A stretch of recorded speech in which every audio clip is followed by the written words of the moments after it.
Undoubtedly, plants are an unappreciated species. We don't often think of them as having their own defenses or survival mechanisms, despite the fact that many of them do. Because of this, they have endured for a very long period. Extensive study led to the discovery of these 10 strategies used by plants to defend themselves against predators. We'll also examine their defense mechanisms against insect infestations and fungus development. You'd be amazed at what these plants are capable of. Let's begin. 10. Corn plants. Everyone enjoys corn because it is juicy, but did you know that wasps may be lured into corn plants on purpose? Damaged maize plants generate chemicals that serve as a distress signal and actually draw wasps to the plant. These substances, referred to as terpene synthase, are enzymes that create the sesquiterpene smell molecules that the plant releases. It also drives those wasps insane. The aroma draws the wasps, who can then kill pests to defend the maize stalks. Some parasitic wasp species may even lay their eggs inside the bodies of pests like caterpillars, which would ultimately result in the pest's death and aid in population control. It unmistakably reminds me of children of the corn. But hey, as long as those lovely golden cobs are secure. 9. Lithops or pebble plants.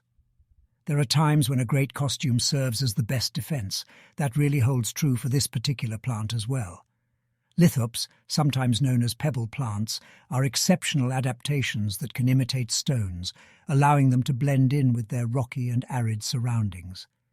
The natural concealment serves as a powerful deterrent to herbivorous predators. However, they also have other choices. Their ability to blend in and survive thanks to their disguise works out well. A significant portion of the lithops structure is dedicated to water storage. Their thick leaves, which resemble rocks, act as water storage.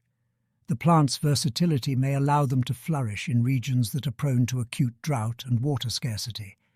Additionally, lithops reproduce in a quite peculiar manner.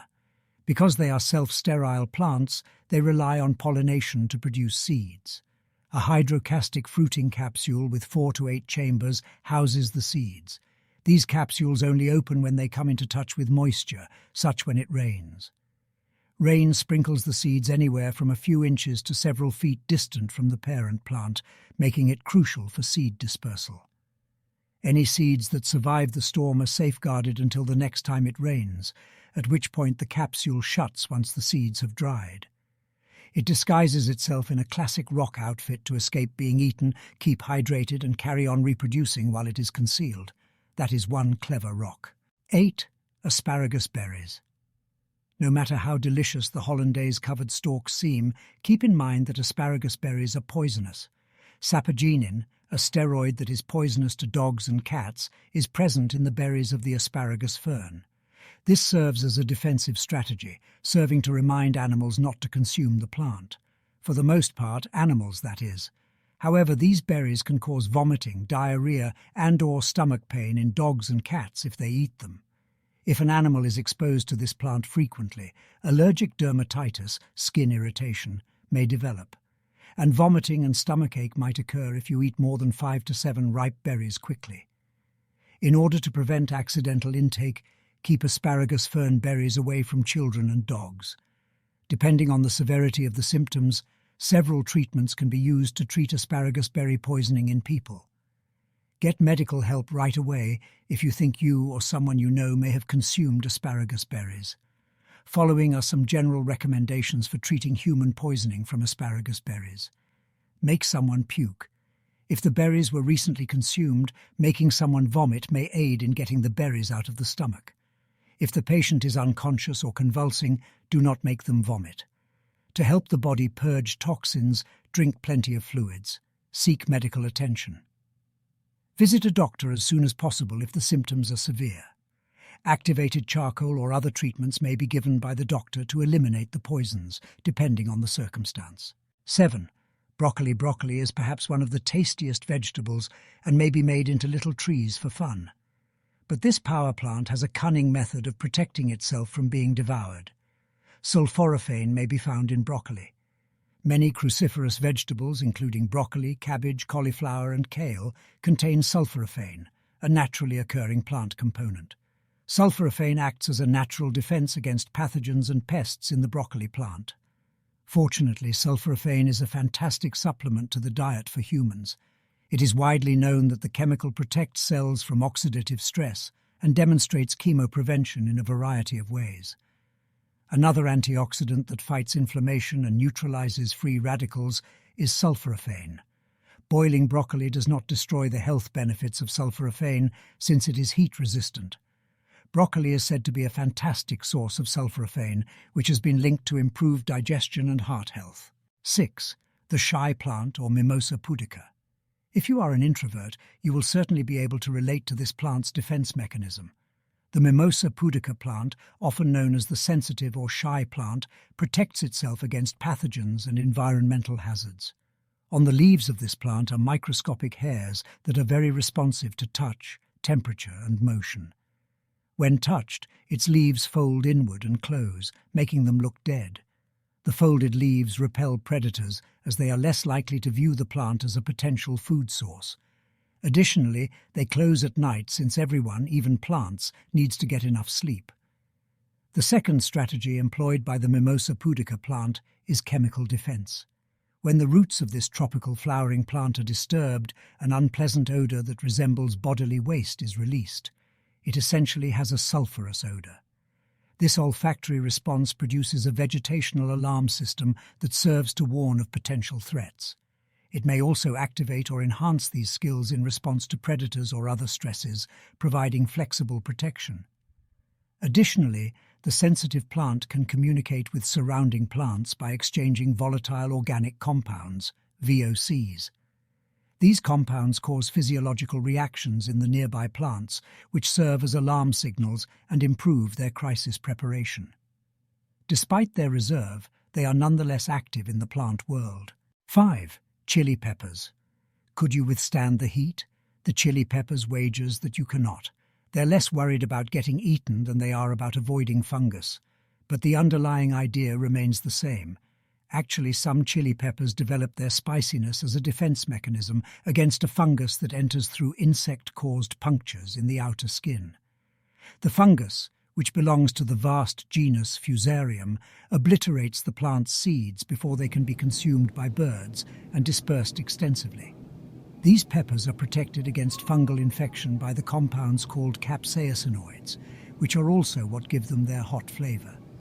In other words, be appreciative of the spicy sauce your grandfather made. Fungus is being kept at bay by it. 4. Coffee plants. 50% of people throughout the world require caffeine to get through the workday. But did you know that caffeine is also needed by coffee beans? The coffee plant defends itself against pests and other competing plants by using caffeine, a natural pesticide. Caffeine not only sterilizes certain insects, but also has potent antibacterial and antifungal activities. Coffee has a highly effective offensive tactic. In addition, caffeine penetrates into the soil around the plants, where it collects berries and dead leaves, limiting the growth of competing plants. Caffeine also acts as a barrier in the soil, protecting the plant from pathogens and fungi. But ultimately, by doing this, the caffeine plant also ends up killing itself. Caffeine accumulates in the soil over a period of years to the point where its toxicity is high enough to harm the parent plant. There may, I think, be too much of a good thing. 3. Foxgloves. Foxgloves are quite pretty, but you should stay as far away from them as you can. When ingested, any part of this plant can poison you severely. Some of the poisonous substances found in foxglove plants include deslanoside, digitoxin, and digitalis glycoside. Symptoms include nausea, headaches, rashes on the skin, and diarrhea. In severe cases, it may cause problems with the heart or kidneys, with vision and perception, as well as other illnesses. Foxgloves, like the Mimosa pudica, can warn other plants by releasing volatile organic compounds, VOCs, when they are attacked by animals or insects, under stress from dryness or microbial sickness, or any of these things. However, unlike what you would think, not all of them are bad. Medical treatment for heart failure uses the lethal cardiac glycosides found in foxglove plants. 2. Potatoes. We enjoy potatoes in all their varieties, whether mashed, baked or fried. But be careful, these strong starches have built-in defenses. A few defensive systems exist for the potato plant against infections and pests.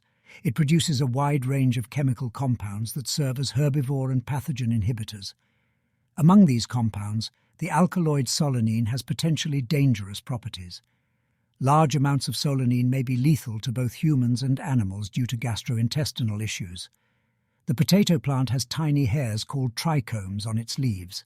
These trichomes prevent animals from nibbling on the plant. Potatoes may react by creating more volatile organic compounds, VOCs, if this occurs. Additionally, it may protect itself from the fungus Verticillium dahliae, known for causing early dying. The potato plant produces proteins that stop the fungus from growing. Thanksgiving can be ruined by fungus in your mashed potatoes. 1. Yucca.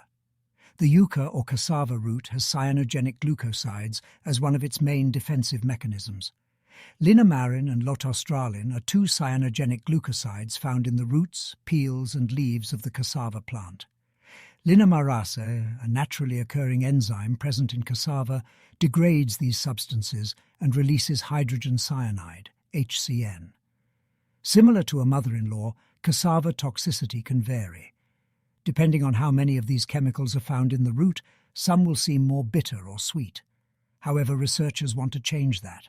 To create cassava with less cyanide, scientists are employing genetic engineering techniques like CRISPR. Researchers want to develop cassava cultivars with reduced toxicity levels, improving its nutritional value by modifying the genetic composition of the plant.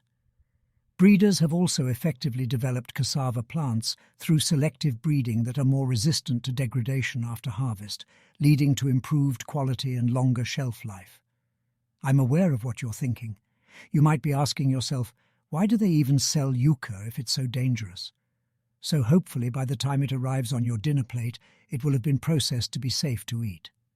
After soaking, cassava roots are dried and fermented according to traditional methods. Many individuals also mash cooked cassava leaves. Additionally, you may boil cassava leaves for a very long period, and it has been proven that ensiling cassava peels is an effective way to reduce the cyanide content in them. Without hesitation, include yucca in your weekly dietary plan. Fortunately, you won't die from it. Thank you for watching this video. If you found this video helpful, entertaining, or inspiring, please give it a big thumbs up and share it with your friends. Your support means the world to me, and it helps our channel grow.